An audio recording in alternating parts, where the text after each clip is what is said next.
Hey, so this is how I do some quick stock research. I'm trying to figure out what to buy, and this will also help you with your steady gains, because this will show us a lot of.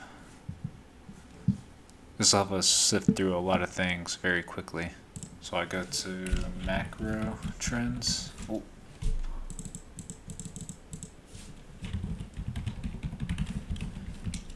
macrotrends.net. And then I go to stock screener, and here we go. This is all the stocks that they have on here, almost 6,000 of them. And there's these different tabs we can click here on the left to kind of narrow it down.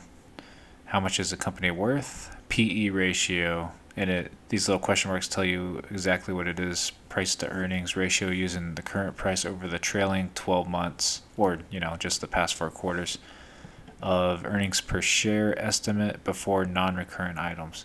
This is the metric that most people will go to whenever they're gonna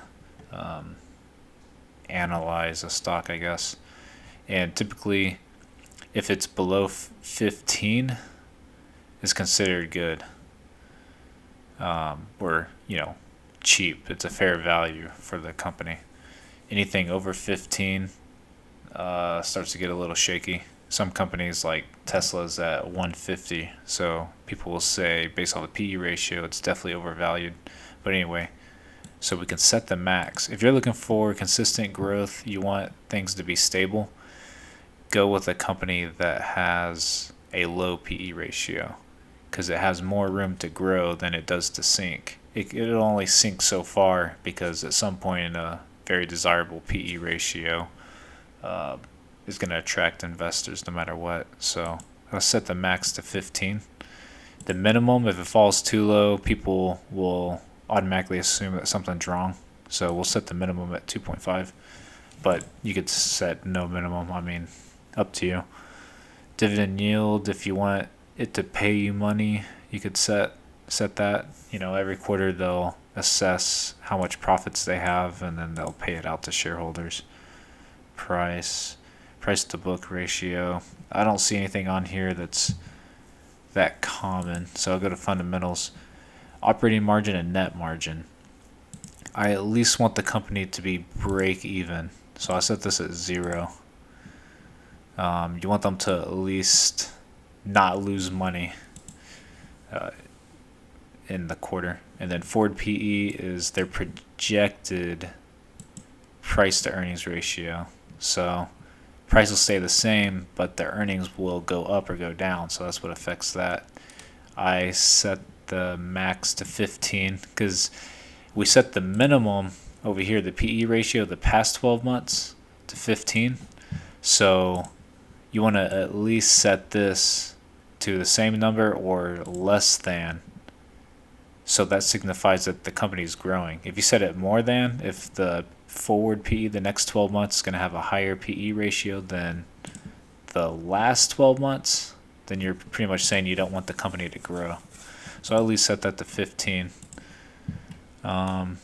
These aren't too common. Price to sales ratio, the price of the stock compared to how much they sell. I usually set this to a minimum of 1, because I want the price of the company to at least match the amount of money they have coming in.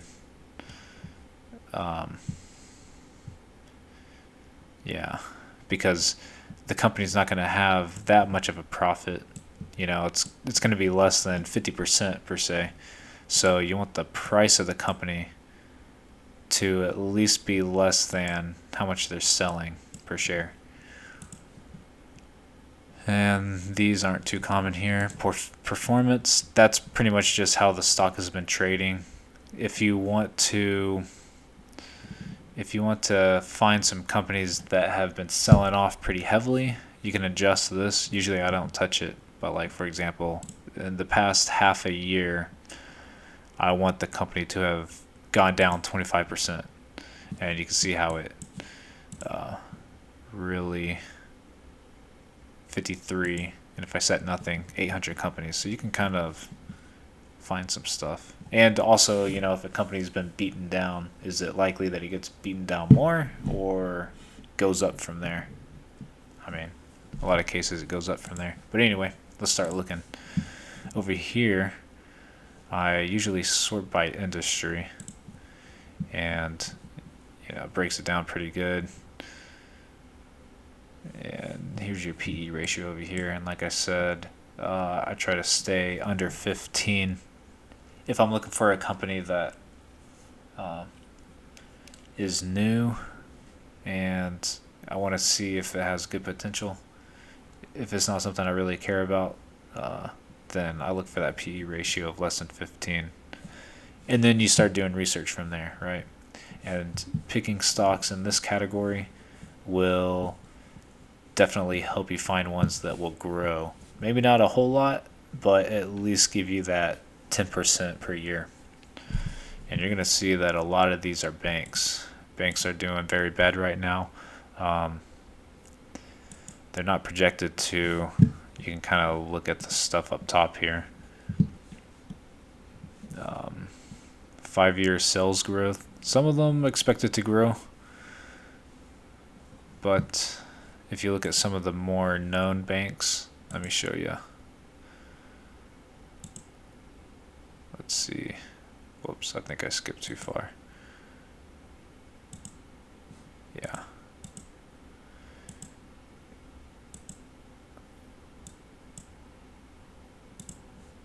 Anyway, I seen it. Oh, anyway.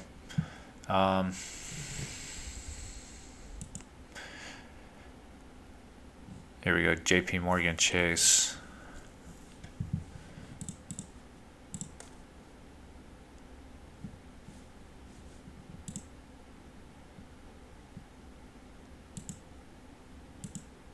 Oh, what did I read earlier? Anyway, here's your banks. Got a lot of banks. Bank of America, JP Chase. It'd be a good idea to... Oh, it was Citigroup that I was looking at earlier. Yeah, they're not expected to do too well. 12 months out, they're expected to do third less.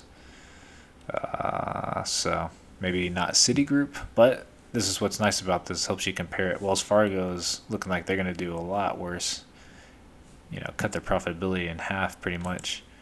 And then Bank of America on a 5-year trajectory looking better. JP Morgan Chase, they're going to drop in sales, but they're going to increase profitability over a year, about 10%. Over 5 years, 30%. And that's just their sales growth, but their earnings per share estimated to go up 74% from here over the next 5 years. That's pretty good. So then, just compare them. And you can always open a new tab on these to get a closer look. You can jump into it. You can see, I don't know what their margins have been. Pretty steady. God dang, that is doing pretty good. And, do your diligent research. But that at least helps you narrow it down. And you can go back to the industry. So maybe pick one from the banks.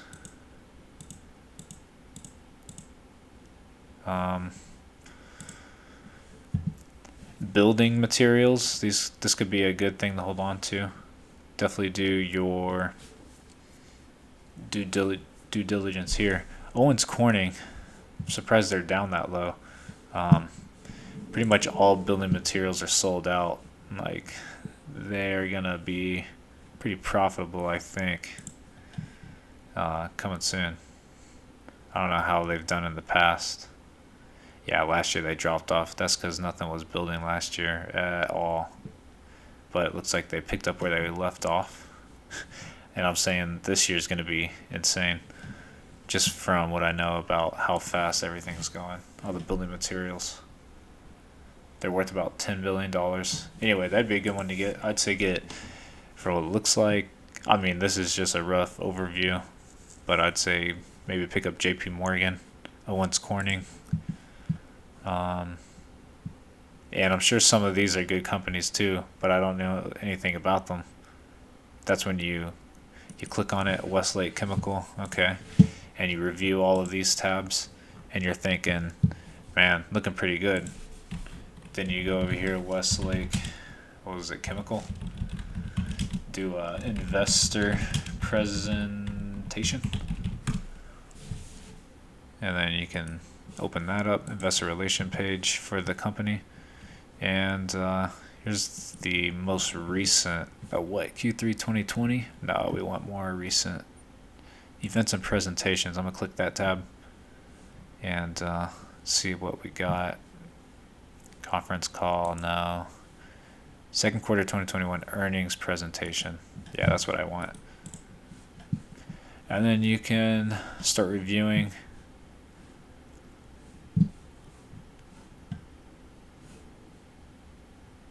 They tell you everything, man.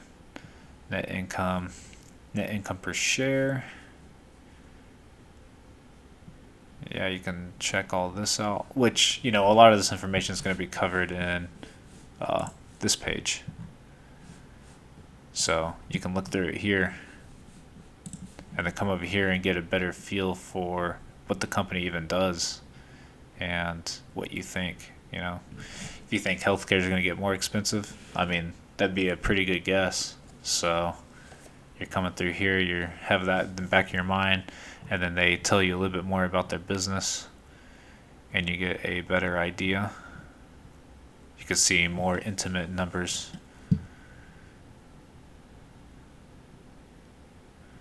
Tell you, where they operate.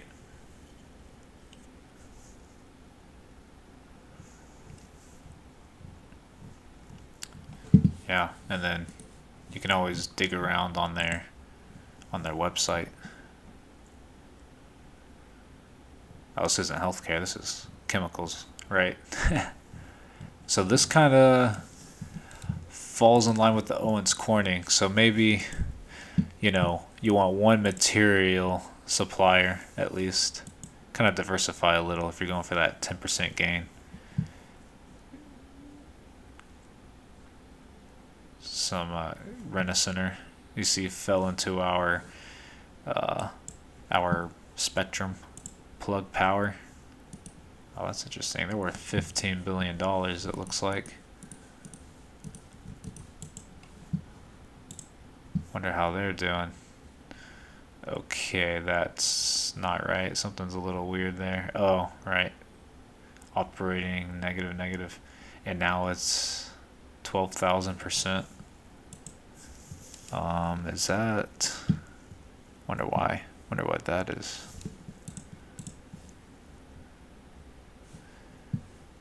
Yeah, see, I'm seeing negative here across the board. They're not bringing in any money, but what is going on? Yeah, they're not bringing in any money, yet the margins say operating margins of 12,000%, and they're falling within our range here. PE ratio of 0. Okay, so the minimum, right? Yeah, that's, put it on 2.5. You get rid of some of those. But that's why you do your research. You gotta dive into it and see why that is. If you would have bought that Plug Power thinking that it has a low PE ratio because it was showing up here, and I forgot to see that it was 0, and you didn't go and look at their numbers, probably would have lost money on that one. So definitely look at the second level financials. And then if everything looks good and you're thinking, man, I can make a lot of money on this thing, then that's when you want to go find their investor relation page, look at their quarterly results and their presentation. Presentation kind of wraps it up a little more easy to digest. So finance, I would say finance falls within banks. Yeah, finance. So you can skip through a lot of, so like finance. Skip all that. Financial transaction. Okay, that's finance. Western Union. Hold the phone. They're like a MoneyGram type company. I mean, profitable through and through.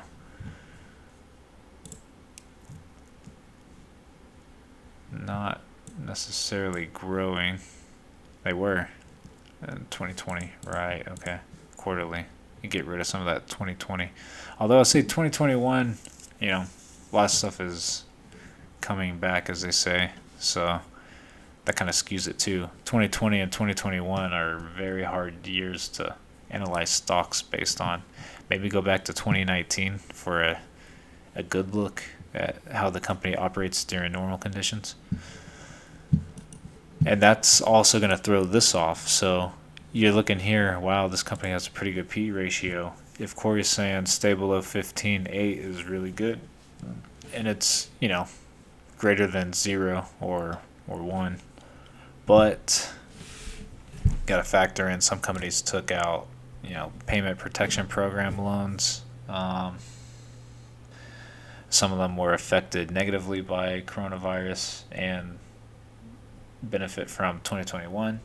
Some are the opposite. They actually did better during coronavirus times. It kind of throws everything off. So always look at the second level financials to see how that 2019 and before was doing. So you can see here they're most likely negatively affected from coronavirus, whereas before they were doing, pretty decent in an upwards trajectory. So something to keep in mind. Gold miners, you can pick up a gold miner. Internet software, I'm sure there's plenty of you don't need help picking those type of stocks, I don't think. Just pretty much whatever you like. Unity's a good one. I mean, AMD, I know it's not software, but the market kind of prices it one and the same. Pharmaceutical, maybe. I don't usually buy into those, but for leisure recreation, Smith & Wesson's actually a pretty good company. American Outdoor, I haven't done too much research into them, so I'm not too sure, but I have done some on Smith & Wesson, and I was actually watching them for quite a bit. Their P ratio is low here, but with guns, it kind of is tied to politics, so maybe that's not too secure. Maybe don't get one of those. I mean, in a good year, it'll bring your average up, but in a bad year, I mean, with a Democrat elected, of course people are going to think, oh, bad for guns. They're not going to look at how the company's doing. The company's actually doing very well, but, that's pretty much the extent of it. So expect bad years and then expect good years later for Republicans elected. But then again, other people are thinking the same thing, so you probably missed the bandwagon if you buy later. But anyway, or you could just stay away from stocks that behave in that way. Viacom can suck it. Let's see. Yeah, oil and gas, if you're into that kind of thing. People like those because they also give out dividends. Like, check it out. Dividends. Click on this tab. Almost all of them are going to offer a dividend. Look, some of these, definitely do research into whether or not they're giving out 125% dividend. That'd be insane. Here's the yield. 15%. That's pretty high. And then maybe look at you can look at their dividend history. No, not ratios. Revenue and profit. Let's see, where's that dividend? Oh, I don't know where that dividend would be. Dividend yield history. It's on other metrics. Look at this. So 26% back in 2015, dropped off. Still pretty good. I mean, they haven't really got below 7%, which is pretty good. 6% right there. So you can see why people would buy into oil and gas, other than the fact that they don't have a problem with oil and gas. I mean, this is a pretty small company, though. $71 million market cap. Yeah. So maybe good. I don't know. I personally wouldn't, but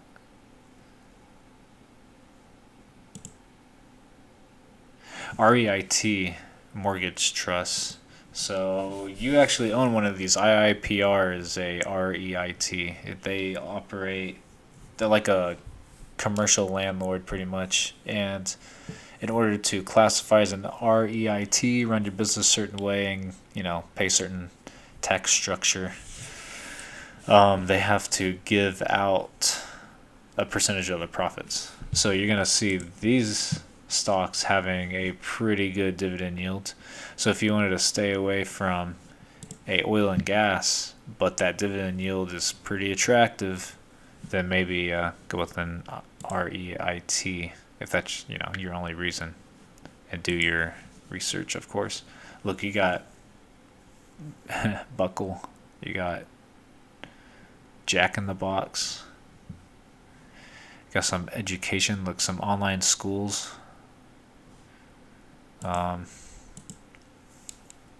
Intel's been cheap for a long time. You probably know more about that than I do.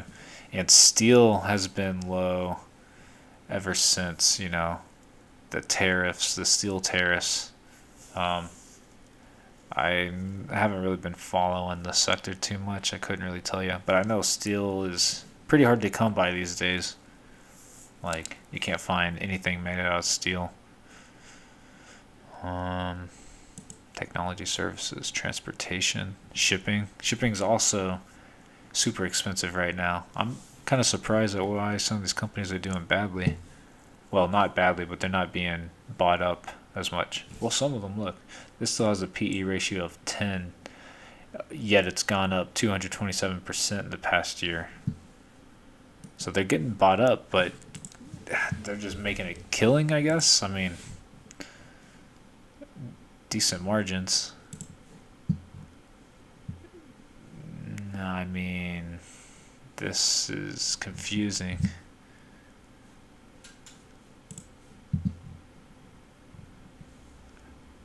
Yeah.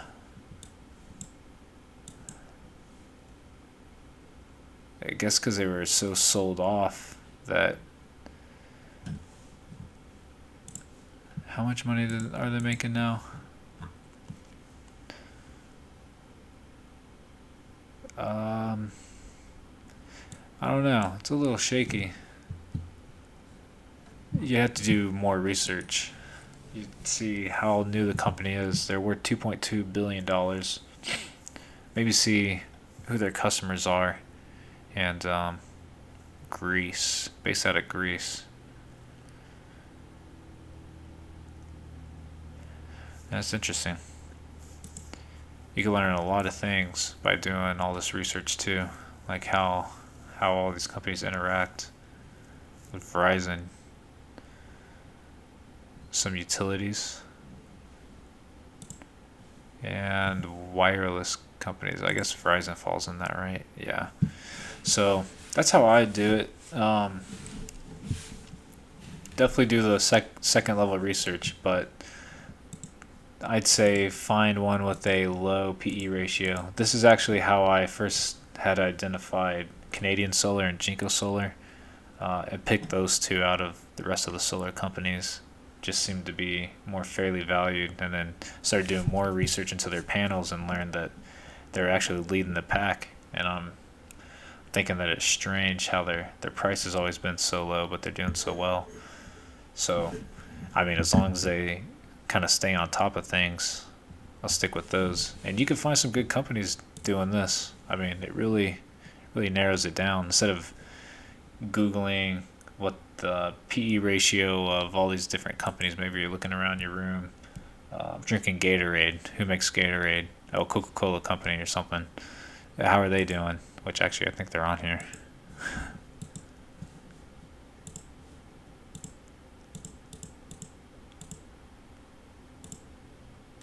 No.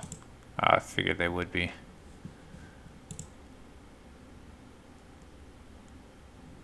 Anyway. Yeah, instead of just Googling stuff and seeing how it does one by one, just tell it what you're looking for, sort through it, do your secondary research, and then do your thirdary research.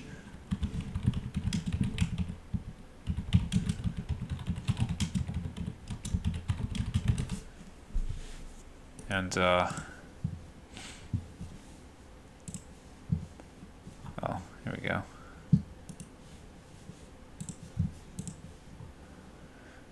Do your research.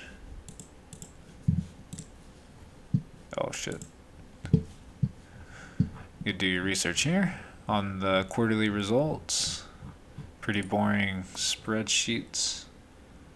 Some statements and spreadsheets and some statements.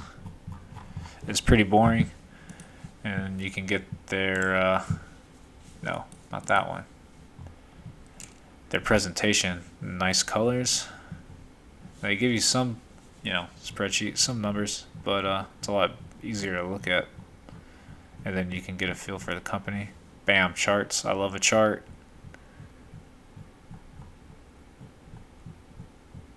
Oh yeah, that's it. And then you can do your fourth dairy research and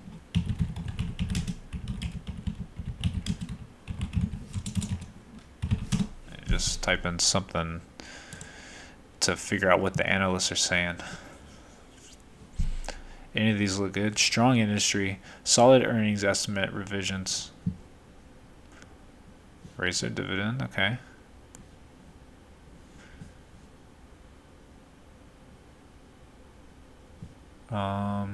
Find a juicy one. Sometimes there won't be anything. It takes a while for analysts to pick up certain companies. But yeah, definitely look at some news.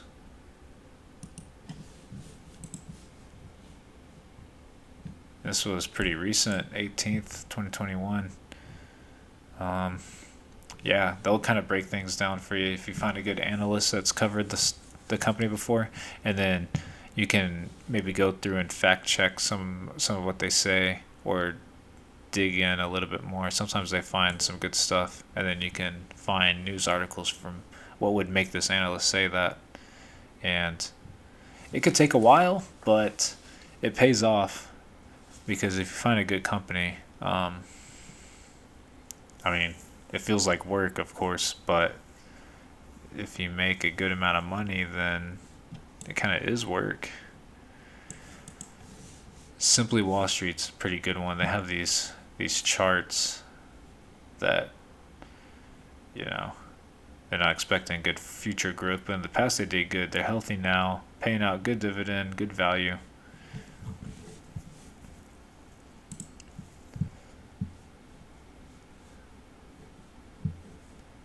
Yeah, I've actually used this quite a bit before. I got Southwestern Airlines was one I was digging into pretty good for a while. They started doing very badly, so I sold off a lot of it. That was around the time I needed money for the down payment anyway, so it was one that I cut kind of towards the top. It was around 60, and I had bought it. Oh man, I bought it last year in the dip, so I bought it at like 24 and I sold it here at 60.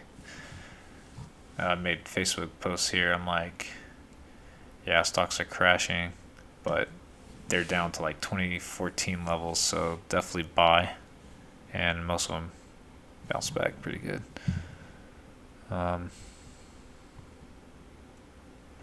They break it down pretty good. Like they say that it's 50% undervalued, and they'll tell you why. And then they compare it to the industry and the market, and tell you why they think this is a red flag. Future growth, 54% from here. What is that, year over year? Annual earnings growth, so that's pretty good. But from what? I think right now they're negative, so is it going to be enough to break even or be profitable? Who knows? Let's see, this is a good website once you want to get specific on a company. Much easier to look at. Lots of colors, lots of charts. That's what I like to see. Yeah, oh, this is pretty interesting. They'll tell you, CEO compensation, whatever, but they'll tell you Who owns? Oh yeah, there we go. Yeah. Who owns the company? 80% of the company of all the shares are owned by institutions. The general public owns 21%. Individual insiders 0.3%. Dang, that is small. I would think that they own more. Wow, they're really sellouts. Yeah, this will tell you the top shareholders. These are mostly hedge funds and investment firms. BlackRock, you'll see that everywhere. They own so much of everything, man. And yeah, that's pretty much it. This is a good website. This and Macro Trends, really good websites. So what did I say? I said probably look at a bank. JP Morgan Chase seemed pretty good. I would definitely dig into it more, but yeah, it looked pretty good. Owens Corning, that's a company I'm familiar with. They make shingles and stuff like that. And I can tell you right now, they're out of stock. They're selling off the shelves, and that's not really enough to say for itself, because if they had contracts they locked in at a certain price, then and it's more expensive to build stuff now, make more stuff, more inventory, then that could be bad for them. So you'd have to do more research, but that's a way you can kind of diversify. Um, People talk about stocks that are going to do well when the economy reopens. Airlines probably one. Cruise lines, take a look at some of those. And if you're going to try to predict something like that, it's hard to know. It is hard to know because those companies are losing money. So Southwest Airlines, for example, they're losing money. And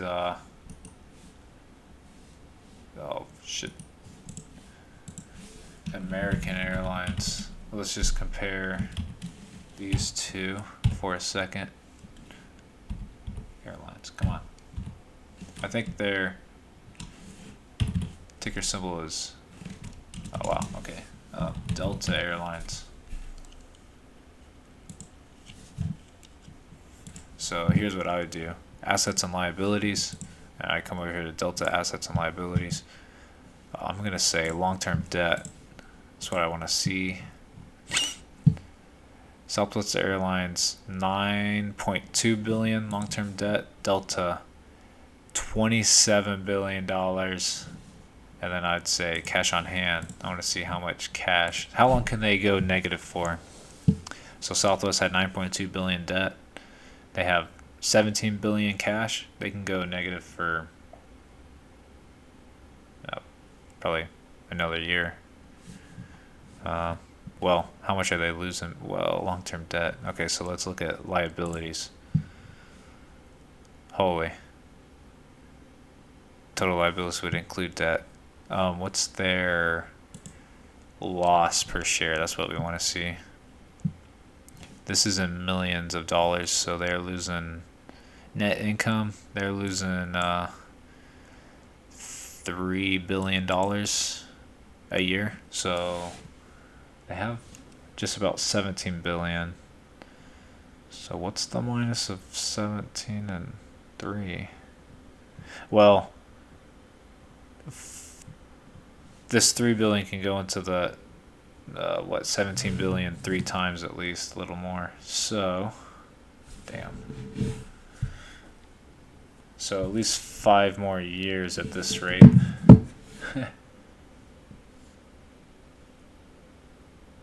What is going on? Sorry, work is kind of blowing me up here. I don't know what I'm looking at here. Strange.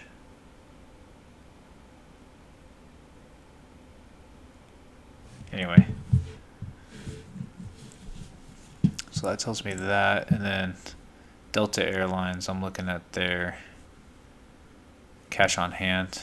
They have $15.2 billion cash on hand, and they are losing $12 billion a year. So they can't even go 2 years at this rate. They go bankrupt.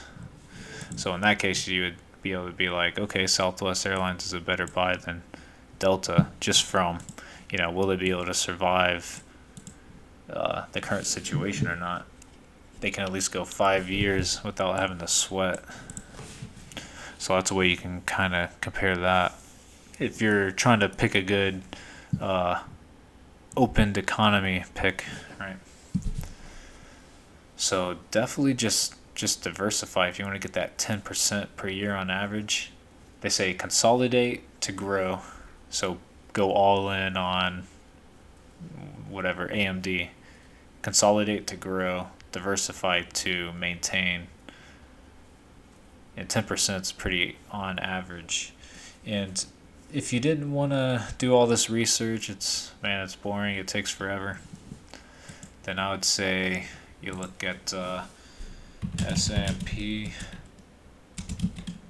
500 ETF.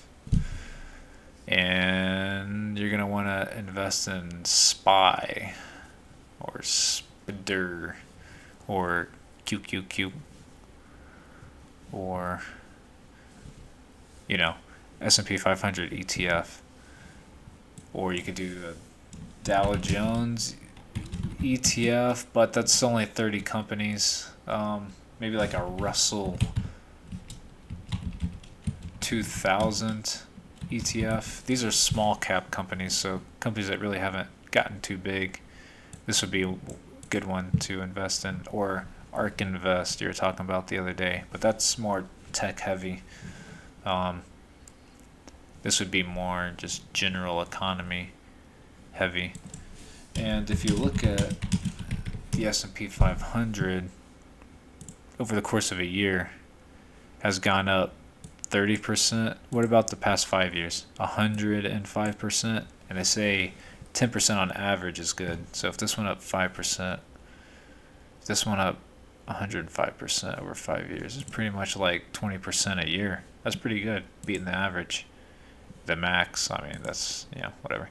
This has already gone up 20% this year to date, which is in line with their historic 5 years. So, you could look at that and say, it's not really going to go up that much from here, which maybe, you could probably be right on that. We seem to be at a high point. But that's just some suggestions there. I'll keep an eye out for some more. I need to find some time to do some research myself. Can keep offering you suggestions, but you could definitely use this to help pick a winner. And I'd say take a good look at JP Morgan, Owens Corning, and see if you want a dividend stock. Let me know what you think about those. And once you start doing some research, let me know what you think about certain sectors. If you do have a certain sector in mind, it can be a little easier to do the research. Like I know you want to maintain 10%. In that case, the closest way to do it would be to buy into some S&P 500 or Russell 2000.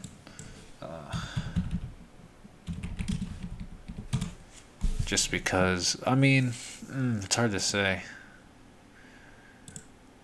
1 year's gone up 41%. Dang. 5 years, see, this is more in line with 10%. This is like 15% over the past 5 years. But these are smaller stocks, so you don't buy into something that's overvalued necessarily. But there's also some losers in there. That's about it. Let me know if you got some questions or if this helps. Let me know.